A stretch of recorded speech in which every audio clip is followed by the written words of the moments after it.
strong battle. Channel 5, of course, always seemed to dominate in those days. Until recently. Yeah, until recently. Yes. But in those days, they always seemed they did. to dominate. But you guys always were strong. And you know, back in those days, before the proliferation of all the channels and those kinds of things, if you were really, back in the old days, if you were number 1, 2, or 3 in a market, that was before Fox a lot of the time too, you still made a lot of money. So it wasn't, I mean, everybody for pride and for monetary reasons wanted to be number 1, but we were number 2. I think we may have knocked off Channel 5 once or twice, but our owners were happy with being number 2 because it was still very lucrative. Yeah.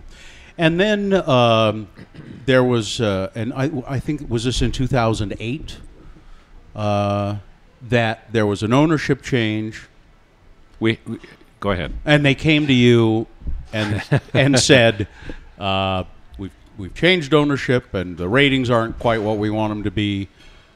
See you later. We have had several ownership changes. They have. I shouldn't say we anymore. Yeah. And it was very unceremonious. It was one day I came into work at my normal time, which was around 1 o'clock, and they called me upstairs, and the news director and the GM said, sorry to say this, but we're going a different direction. And they were also getting rid of a lot of people that day.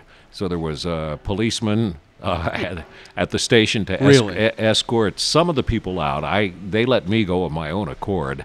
They asked me, they said, we're changing direction. We'll honor your contract through the end of the year.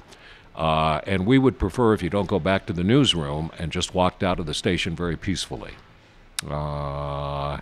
And I had not been expecting that, and it obviously it's a real blow to hear something like that.